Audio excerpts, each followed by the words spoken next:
अरे प्रसाद ले जाओ सब लोग डिनर में प्रसाद ले जाओ पेड़ा लेके जाओ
गोपाल गोपाल प्यारो नंदलाला गोपाल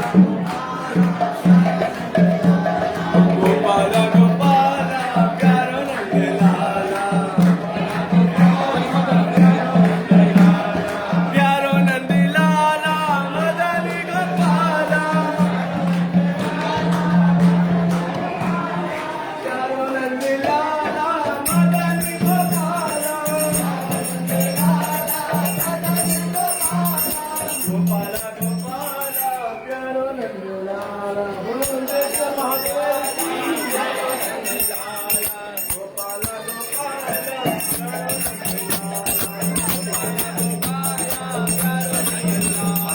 प्यारो नंदलाला मदनी गोपाल प्यारो नंदलाला मदनी गोपाल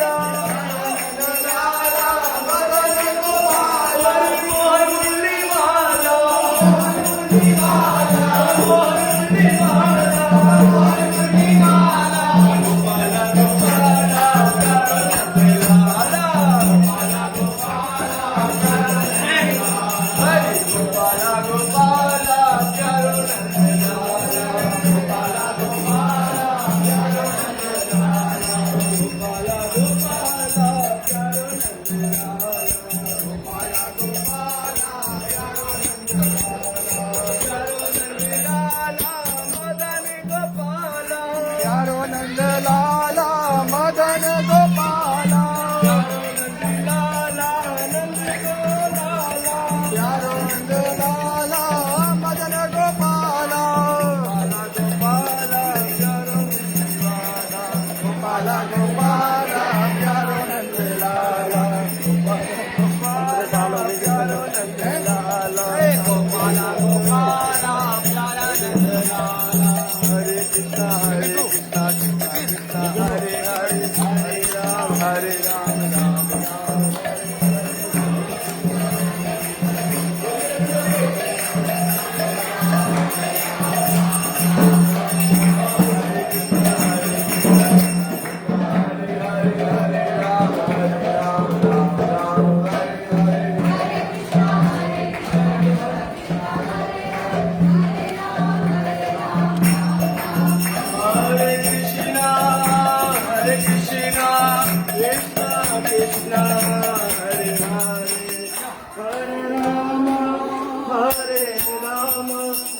हरे हरे हरे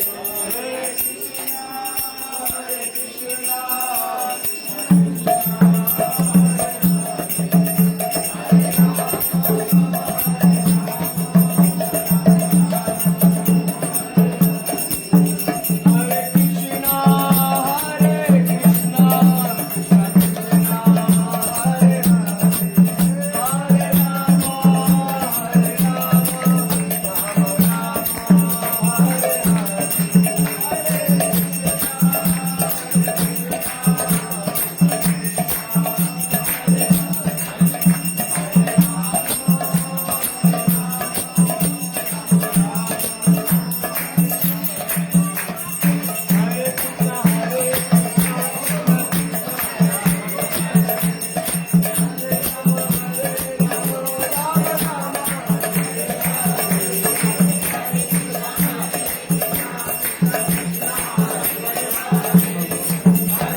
नहीं बुआ जी कहाँ है?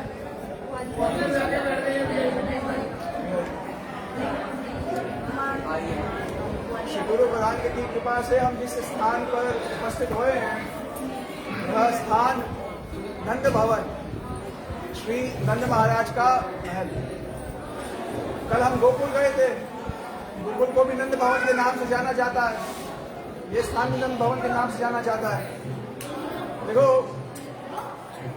एक राजा हुए जिनका नाम देवमीड़ और उनकी दो पत्नियां।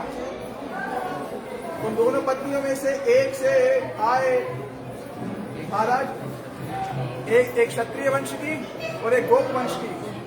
गोप वंश से आए श्री पर्जन्य महाराज और क्षत्रिय वंश से आए श्री शूरसेन। पर्जन्य महाराज के 5 हुए पुत्र, नंद, अभिनंद, सुनंद, उपनंद, नंद,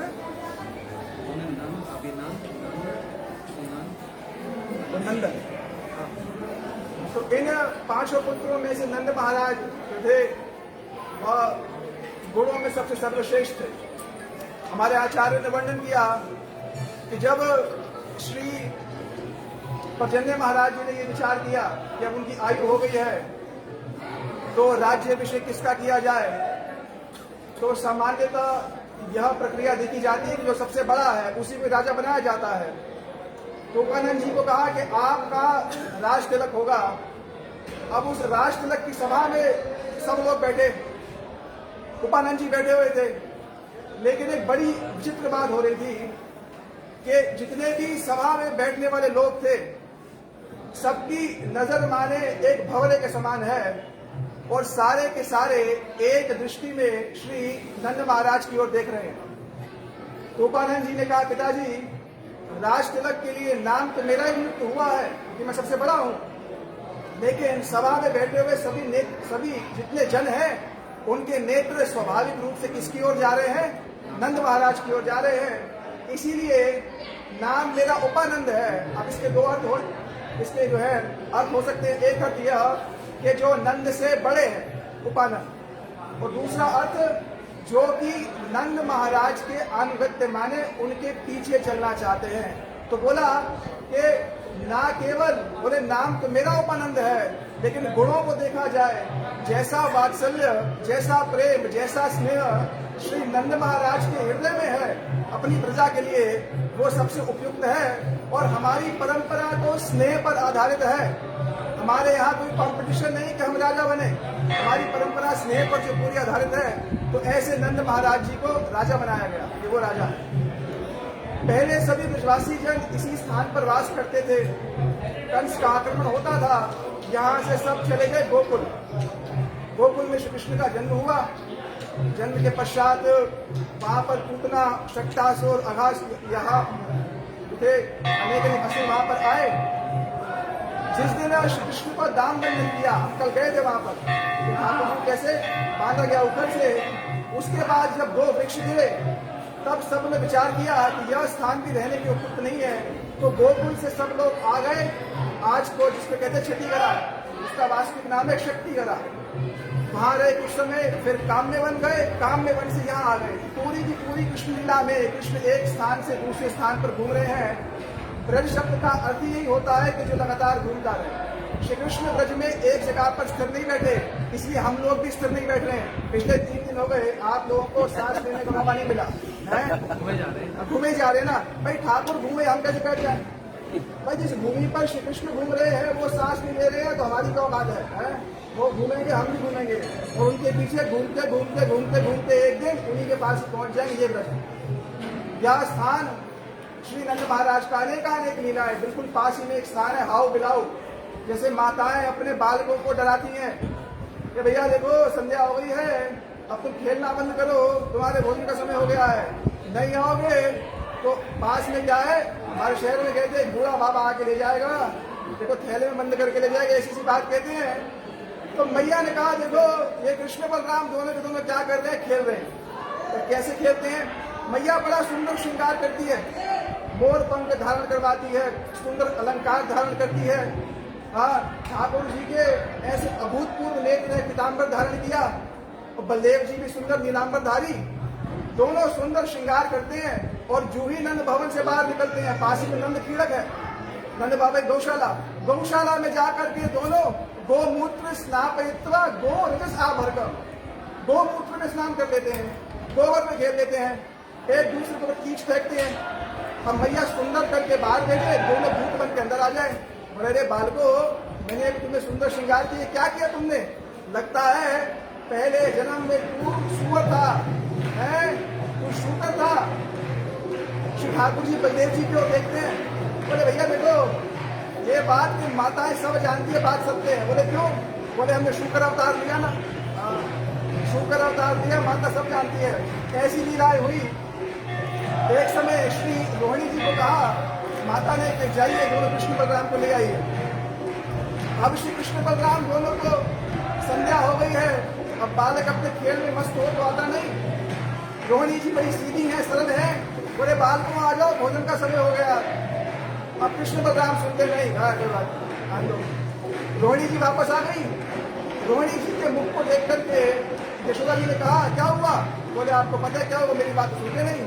तब तो माता ने कहा मैं बताती हूँ कैसे लाते हैं दोनों को। माता गई, बोले बाल को देखो समय हो गया भोजन का, हाँ संध्या हो गई है, अंधेरा हो गया है, आस पास में दो बड़े बड़े हाव बिलाव रहते हैं, हाँ बाकी तुम समझ जाओ, तुम्हारी इच्छा है, अगर तुम अभी भी खेलना चाहो तो खेल सकते हो, मैंने बता दिया है बड़े बड़े बिलाव रहते हैं, तुम खेल दो खेलो। और ठाकुर जी ने जो ये बात सुनी, वो बलदेव जी, वो ठाकुर जी जिनके नेत्रों से भयभीत हो जाता है, यदि विभेदी स्वयं भयम, उनके नेत्रों में भय आ गए, डर गए, झट से जाकर के भागे, ऐसी द्रुत गति से भागे, यशोदा जी की गोद में आ गए। घर में भीतर हुई माता गई, रोहिणी जी को देख कर कहा भी ऐसे लाते हैं, ये बिना डर के हाथ में आने वाले नहीं है। भगवान चैतन्य महाप्रभु के निकट हमारे एक भक्त श्री रघुपति उपाध्याय आए। महाप्रभु ने उनसे पूछा कि सबसे सर्वश्रेष्ठ उपासना कौन सी है? उसने कहा देखो सब लोग अपने अपने अनुसार भजन करते हैं, कुछ लोग देवी देवताओं का भजन करेंगे संसारिक कामनाओं के लिए, कुछ लोग मुक्ति की लालसा करेंगे, कुछ लोग आएंगे भगवान के निकट आएंगे तो उनसे कोई संसारिक वस्तु मांग लेंगे।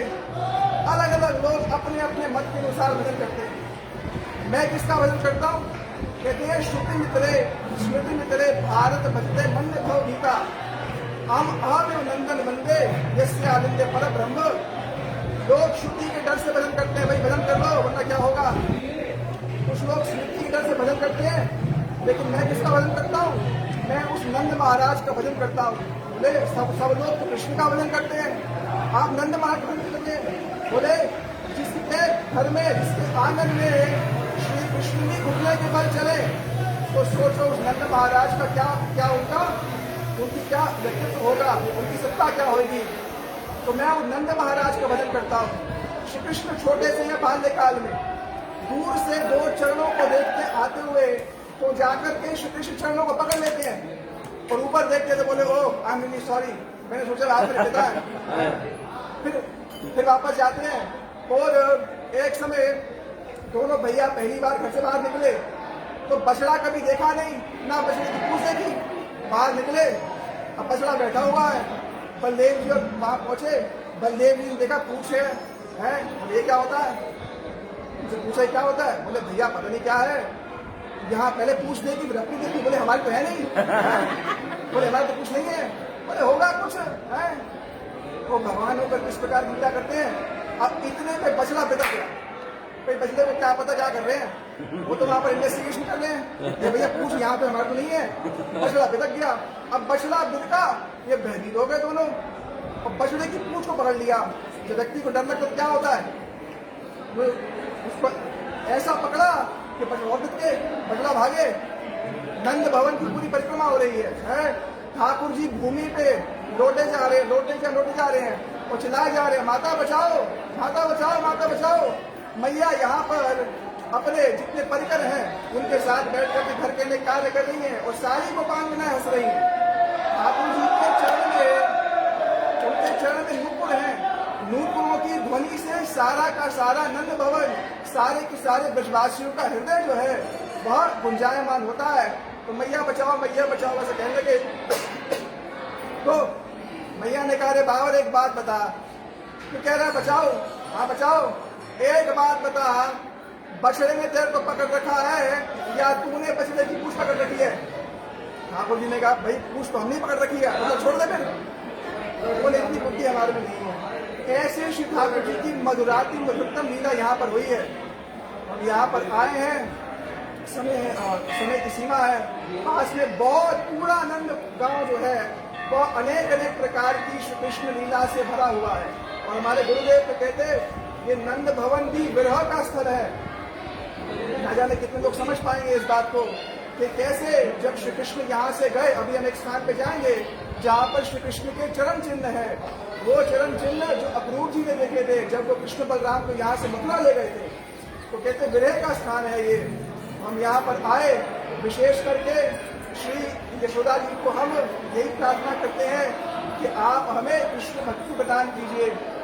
हम श्री नंद महाराज से यही प्रार्थना करते हैं कि आप हमें श्री कृष्ण के प्रति अनुरक्ति दीजिए, उनके प्रति प्रेम दीजिए।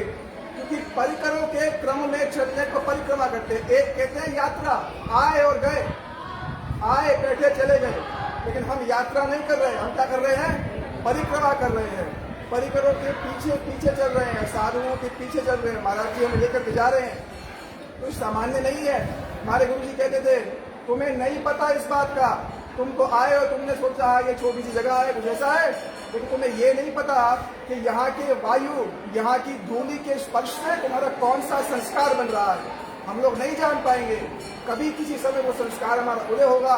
तो धन्याति धन्य है नंद महाराज के आलय में बैठ करके उन्हीं के ही पुत्र, इस विश्व ब्रह्मांड के नायक उन श्री कृष्ण और नंद महाराज के उस वात्सल्य रस, यशोदा जी के वात्सल्य रस का कुछ हरिकथा के माध्यम से श्रवण करने का प्रयास कर रहे हैं। उनके चरण में पुनः पुनः प्रार्थना है, गुरुदेव के चरण में पुनः पुनः प्रार्थना है कि आप ब्रज में निवास कीजिए। शरीर से संभव न हो तो मन से आप निवास दीजिए। यही कह करके नंद के लाला की ठीक है। कथा आप लोगों ने सुन ली। ये मेरे असिस्टेंट नंदगांव में नंद जी का ये महल। अभी हमारे पास ज़्यादा समय नहीं है और अभी सब लोग कह रहे हैं और कितना है और कितनी जगह जाना है। ये तो पास में बहुत से स्थान है दर्शन वाले। संकेत, ये बरसाना और नंदगांव के बीच का जो पार्ट है संकेत। संकेत का मतलब समझते हैं? मैंने संकेत दिया, साइन दिया, जहाँ पर राधा जी अपने ससुराल जावट से आती है और कृष्ण यहाँ से आते हैं और वहाँ जाकर संकेत में सारी गोपियों के साथ राधा जी और कृष्ण का मिलन होता है। ये संकेत स्थान यहाँ पर। साथ ही साथ यहाँ पर एक स्थान है प्रेम सरोवर। मैं यही से ही थोड़ा सा बोल देता हूँ बस। प्रेम सरोवर, जहाँ पर प्रेम क्या है उसके संबंध में लीला के माध्यम से बताया गया।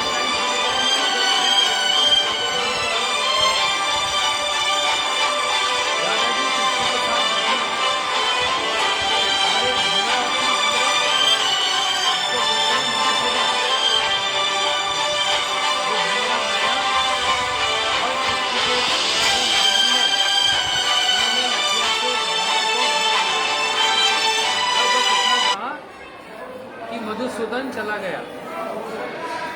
कृष्ण का एक नाम है मधुसूदन। राधा जी ने बस इतना सुना कि मधुसूदन चला गया और भागे। राधा जी वहां से दौड़ी, कहाँ चला गए, कहाँ चले गए, कहाँ चले गए। हर एक वृक्ष में, हर एक लता में, एक पता में कृष्ण का दर्शन कर रही है, उनको आलिंगन कर रही है, ऐसे गले लगा रही है। ये सुनकर कृष्ण चिंता में पड़ गए कि मेरे साथ राधा जी हैं और मेरे साथ होकर भी इतना सुन लिया कि कृष्ण चले गए, इनकी ये दशा हो रही है। देखने में लग रहा है कि रो रही हैं और इधर उधर भाग रही हैं, गले वृक्षों को गले लगा रही हैं, लेकिन सब जगह उनको कृष्ण का स्मरण हो रहा है। इसलिए उनका एक नाम बताया, कृष्णमयी।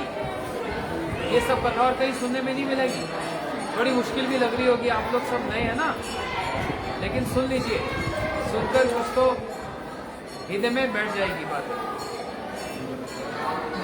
उसी समय भगवान ने विचार किया, उसी समय कृष्ण विचार कर रहे हैं कि मेरे उपस्थिति में और मेरी न उपस्थिति में राधा जी को इतना सुख और इतना बेरे का स्वादन होता है, तो फिर मैं कहीं दूर ही चला जाता हूँ, जिससे मैं इनकी सेवा कर पाऊं, इनको सुख दे पाऊं। राधा जी कृष्ण को सुख देती हैं और कृष्ण का सब कुछ राधा जी पर ही तात्पर्यमय रहता है। इसलिए बताया एक भजन में, राधा जी के मन में कौन वास करते हैं? इसलिए कहा, राधा जी के मन में बसे घनश्याम, बसे घनश्याम, श्याम की मुरलियां में राधा जी को नाम। राधा जी के मन में बसे घनश्याम, बसे घनश्याम, श्याम की मुरलियां में राधा जी को नाम। और राधा जी के मन में बसे घनश्याम, बसे घनश्याम, श्याम की मुरलियां में राधा जी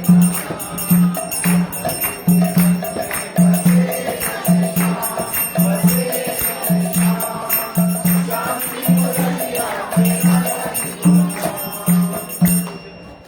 इसलिए तभी से ही ये मुख्य कारण है, गुरुजी बोलते थे, यही मुख्य कारण है कृष्ण का मथुरा जाना और वहां से फिर द्वारका जाना। और जितने सारे कारण हैं वो सारे गौण है, सेकेंडरी। मुख्य यही है, राधा जी को उस बेरे का स्वादन करना और मैं भी उस बेरे का स्वादन करूंगा। भगवान मिलन का स्वादन करते हैं, लेकिन एक होता है विप्रलम, बेरे का स्वाद। श्री राम जी ने भी यही किया। रावण की क्या शक्ति सीता जी को ले जाए, लेकिन वहां पर सीता जी कौन सी वाटिका में बैठी है? अशोक का मतलब क्या होता है? जहां शोक नहीं होता। और राधा जी वहां पर शोक मना रही है, रो रही है, राम राम कर रही है, राम राम राम। अशोक है, शोक नहीं है। राम जी के नाम का और राम जी के विरह का आस्वादन करते हैं। ऐसे ही कृष्ण लीला में, यही नंदगांव में जो प्रेम सरोवर है, यहीं से प्रेम का परिचय प्राप्त होता है। भगवान के राधा जी के अश्रुओं से, आंसुओं से वो सरोवर बना है, वो प्रेम का प्रतीक है। इसलिए यही कारण है मथुरा में जाकर द्वारका चले जाना। चिरकाल का वो विप्रलम्भा, बिना विप्रलम्बेना संभोग कुशलिम अश्लियो, बिना विरह के मिलन का स्वादन नहीं होता। इसलिए बहुत बड़ी बड़ी बातें हैं, अभी आप लोग समझ नहीं पाओगे, हाँ, लेकिन ये यहाँ के गूढ़ रत्न हैं, गूढ़ रहस्य हैं। सिर्फ बस दर्शन करके ही ये सब कुछ नहीं होता। सब लोग आते हैं, बस ऐसे चले जाते हैं, लेकिन यहाँ पर क्या हुआ, क्यों हुआ, कैसे हुआ, क्या इसमें रहस्य की बातें हैं, वो तो गुरुजनों के मुख से सुनकर ही पता लगता है। इसी नंदगांव में राधा जी जटिला, यहाँ से कितना होगा? 10 किलोमीटर, 10 किलोमीटर जटिला गांव, जो उनका ससुराल। एक बार दुर्वासा जी आए राधा जी के महल में, और उनके पिता विश्वभानु महाराज जी ने अपनी कन्या, अपनी पुत्री राधा जी का सेवा को नियुक्त कर दिया दुर्वासा जी की, आप इनकी सेवा करना। राधा जी ने इतनी सेवा की, इतनी सेवा की, जाते समय दुर्वासा जी आशीर्वाद दे गए, जो आपके हाथ का खाएगा उसकी आयु बड़ी लंबी होगी, स्वस्थ रहेगा, और आप जिस वस्तु को बनाएंगी वो अमृत समान हो जाएगी। ये बात पूरे ब्रज में फैल गई। तो यशोदा मैया ने राधा जी की सास को कहा, जटिला को, कि बहू को, राधा को नंदगांव भेज दिया करो। क्यों? मेरे कन्हैया के लिए भोजन बनाएगी, कन्हैया की आयु लंबी हो जाएगी, और कन्हैया तो सबका रक्षक है ना, गिरिराजी धारण किया सबका रक्षक है। और कृष्ण को बस राधा के हाथ का ही स्वाद लगता है और कोई स्वाद नहीं लगता। तो सास जटिला ने कहा ठीक है, राधा जी यहाँ पर नंदगांव में 108 चूल्हा पर पकवान बनाए हर रोज आकर। इतने सारे व्यंजन, उनका नाम भी लिखा हुआ है, लड्डू, मोहन भोग लड्डू, पूड़ी, कचौड़ी, और ना जाने कितने ऐसे स्वादिष्ट, अभी बोलूंगा तो मुंह में पानी आएगा सबको। हाँ, लेकिन ये सारे पकवान राधिकारे पकवान, विविध व्यंजन, विविध प्रकार के व्यंजन को यहाँ पर पकवान करती हैं राधा जी अपनी सारी सखियों के साथ, और कृष्ण उन पकवानों को स्वाद करते हैं, आस्वादन करते हैं। जो बच जाता है वो जो जूठा उच्छिष्ट जिसको बोलते हैं, राधा जी बड़े सुख से कृष्ण का वह उच्छिष्ट पान करें और वो सब फिर आगे सखियों को बांट दें। इसलिए वो वाली लीला भी यहाँ पर हुई। राधा जी की नंद है जिसका नाम कुटिला है, अपनी माँ से, जटिला से कहने लगी, रोज बहू को वहां भेज देती हो, कुछ दाल में काला है, कुछ गड़बड़ है। राधा जी के पति का नाम अभिमन्यु, वो महाभारत वाले अभिमन्यु नहीं, एक अभिमन्यु गोप उनके। तो बहन ने जाकर भाई से कह दिया, भैया भाभी का कुछ गड़बड़ लग रहा है, ये कहीं और प्रेम चल रहा है। जब राधा जी का अभिमन्यु के साथ विवाह हुआ, बहुत लंबी लंबी बातें, अब कितनी शुरू करें, फिर मामला शुरू हो जाएगा। अच्छा चलो, छोटे में हिसाब बता। बड़ी सुंदर सुंदर लीला यहाँ पर, ये तो यही भागवत शुरू हो जाएगी। अच्छा क्या बोला था? अभिमन्यु के साथ विवाह हुआ तो जटिला ने, सास ने बोल दिया, बहू अब तुम नंदगांव नहीं जाओगी, कोई आवश्यकता नहीं कृष्ण के लिए बनाने के लिए, तुमको अंदर ही रहना है। सास ने बोल दिया तो बहू को तो अंदर रहना है। वहां पर राधा जी परेशान, यहाँ पर कृष्ण परेशान, उनके हाथ के बिना कुछ और खाएंगे नहीं। अब वीरे लग गया, अब क्या करें? सारे सखा अगर कन्हैया को समझाने लगे, कन्हैया हम कुछ करते हैं। कन्हैया को वेश बदल कर ले गए, कहां पर? जटिला के पास, जावट में, और राधा जी मूर्छित होकर गिर पड़ी। सारी सखियां कहने लगी क्या हुआ? जटिला पूछने लगी क्या हुआ? सखियों ने कहा एक बहुत बड़ा सांप आया, इसको डस गया। तो सास रोने लगी, अरे मैया रे, सांप डस गया, अब कहां से सांप निकालूंगी? बोलते एक ओझा रहता है यहाँ, उसको बुला के लाओ। बड़ी लंबी कहानी है, छोटे में बता रहा हूँ। तो कृष्ण ही स्वयं क्या बन के आ गए? एक गोपी का वेश धारण करके आए। बोलते ये विद्या जानती है सांप के विष को कैसे निकालना है। तो जटिला हाथ जोड़े, बेटी तू भीतर जा, मेरी बहू का जो विष चढ़ गया, जहर चढ़ गया, उसको उतार दे। तो ये भीतर गई। बोलते एक शर्त पे जाऊंगी, कोई भीतर नहीं होना चाहिए, मेरे पास एक ऐसी विद्या है जो मैं किसी को नहीं दिखाती। तो भीतर गई और एक दो सखियां साथ में गई। राधा जी को अपना घूंघट ओढ़कर दिखाया। राजा ने देखा ये तो कृष्ण आ गए। बस जो मूर्छित हुई पड़ी थी खड़ी हो गई, सुनने के साथ ही कि कृष्ण आ गए, खड़ी हो गई। वही कृष्ण के साथ मिलन हुआ राधा जी और कृष्ण का, और सखियां वहां पर। इतने में अब जोर से कृष्ण पुकारने लगे। अब देखो कैसे यहाँ पर नाटक कर रहे हैं, जोर से बोलने लगे, जटिला कहाँ है? एक आवाज में। वो बाहर थी। बोलते मैं एक सर्प हूँ, एक सांप हूँ, मैंने तुम्हारी बहू को डसा है। बोलते क्यों? बोलते वास्तव में तो तेरे को डसना चाहता था, लेकिन सोचा तेरे को ना डस के तेरे बेटे को डसूं, क्योंकि माता चली जाए दुख नहीं, बेटा जाए तो बहुत दुख होता है। तेरे को बहुत दुख देना के लिए मैं हिमालय से आया हूं। लेकिन तेरे बेटे को नहीं डसा, तेरी बहू को डस दिया। क्यों? तेरे को और ज्यादा दुख हो, बेटा उदास रहेगा और दुख हो इसलिए।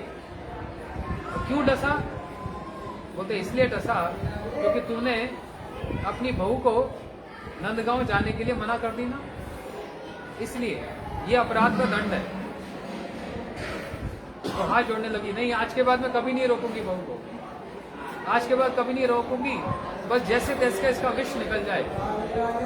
तो अंदर वो जो थी, बोलते विष निकल रहा है, बोलते हाँ निकल रहा है, निकल रहा है। इसलिए कन्हैया एक अपनी आवाज में और एक सांप की आवाज में जोर जोर से पुकारने लगे। और ऐसे करते करते जब ताला खोला, सास अंदर आई, देखा बहू तो खड़ी है। अरे बहू बहू, गले लगा लिया। हाँ। तो कृष्ण जो गोपी बने हुए थे घूंघट ओढ़ के, बोलते दादी अब तो मैं चली, मेरा काम हो गया। तेरी बहू का सांप का डस था तो विष तो निकाल दिया। जटिला ने बोला अरे बेटी एक रात और यहीं रह ले, विष तो निकाल लिया, रात को अगर चढ़ गया तो, उसका प्रभाव आ गया तो तब क्या होगा?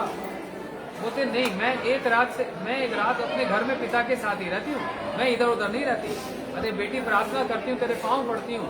बोलते एक शर्त पे रहूंगी कि अंदर और कोई नहीं आना चाहिए। बोलते अंदर और कोई कौन आएगा? बोलते तुम्हारा बेटा भी नहीं आना चाहिए अभिमन्यु। बोलते वो उसको भी मैं बाहर रोक दूंगी, तू ही रह बहू के साथ। और इनको क्या चाहिए? राधा जी का संग मिल गया, राधा जी को कृष्ण का संग मिल गया।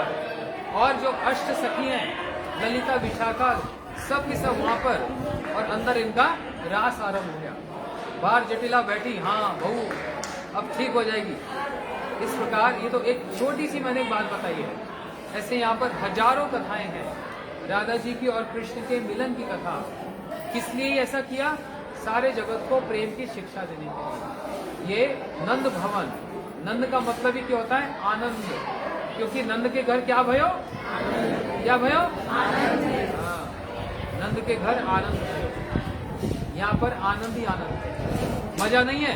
अरे मजा आ गया जी नंदगांव जाकर, मजा मन को आता है और आनंद आत्मा को आता है। यहाँ पर आकर हमको भक्ति मिल रही है, हमको पता नहीं लग रहा। यहाँ पर स्पर्श करने से संस्कार बन रहा है पूरे जीवन का, हम आपको पता नहीं लगेगा। ये संस्कार कभी भी नष्ट नहीं होगा। हमारे जितने पूर्वज हैं, आपके जितने पूर्वज हैं, हाथ उठाकर आशीर्वाद दे रहे हो कि हमारे वंश में कोई ब्रज में प्रवेश किया, जिसने ब्रज धूल को मस्तक पे धारण किया, नंदगांव आया, बरसाना आया, इन स्थानों पर जहाँ पर स्वयं 5000 वर्ष पहले भगवान आकर यहाँ पर अपनी लीलाओं को करते थे। सभी आशीर्वाद दें, गुरुजन आशीर्वाद दें। लेकिन बात वही कि हमको इसका अभी पता नहीं लग रहा। जैसे बच्चे को पता नहीं लग रहा ना क्या हो रहा है, वो अपना खेल रहा है, ऐसे हम भी चल रहे हैं, घूम रहे हैं, सब कर रहे हैं, हमको पता नहीं लग रहा।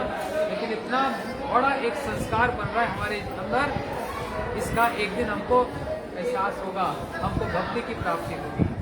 इसलिए यहाँ पर हम नंद जी को, यशोदा जी को, कृष्ण और बलराम को यहाँ प्रणाम करेंगे। वे हमको आशीर्वाद प्रदान करें, गुरुदेव आशीर्वाद प्रदान करें कि ब्रज में हमारा किसी दिन वास हो। बोलो श्री नंद भवन की। अभी दर्शन करके हम लोग फिर गाड़ियों से चलेंगे, बस वो लास्ट है, हो गया बस।